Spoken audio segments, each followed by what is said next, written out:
అందరికీ నమస్కారం. జై శ్రీరామ్. భగవంతుడు కరుణామయుడా కాదా? అయితే మన ప్రవచనకర్తలు ఎవరైనా సరే, చాగంటి గారిని తీసుకోండి, గరికపాటి గారిని తీసుకోండి, సామవేదం గారిని తీసుకోండి, ఇంకెవరినైనా సరే, ఇంకా నండూరి గారిని అయితే చెప్పనవసరం లేదు. కరుణామయుడు అని చెప్పేసేసి ఒక రేంజ్లో ఎలివేషన్ ఇస్తారు.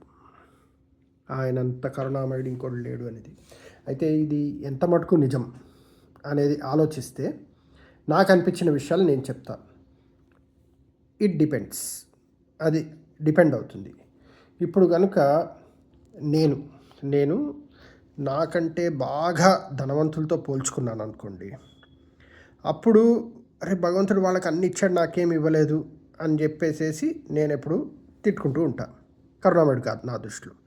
అదే నాకంటే తక్కువ వాళ్ళతో కంపేర్ చేసుకున్నాను, ఏమీ లేని వాళ్ళతో కంపేర్ చేసుకున్నాను, వాళ్ళతో పోలిస్తే నాకు ఇన్ని ఇచ్చాడు కరుణామయుడు అని అనుకుంటాం. ఈ కరుణామయుడా కాదా అనేది ఎక్కడుంది? మన బుర్రలోనే ఉంది, మన మనసులో ఉంది. అంటే మనం ఈ ప్రపంచాన్ని ఎలా చూడాలి అనుకుంటే ప్రపంచం మనకు అలా కనిపిస్తూ ఉంటుంది.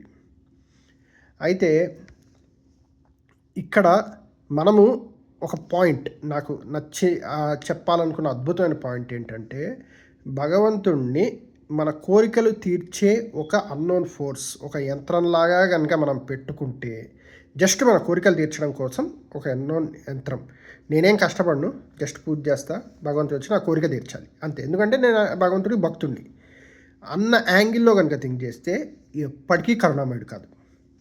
ఎందుకంటే కోరికలు వస్తూనే ఉంటాయి, ఏదో ఒక కోరిక అడగకూడదు, అడుగుతాము, అది తీరదు, దాని తర్వాత ఆయన వరకు నచ్చడు.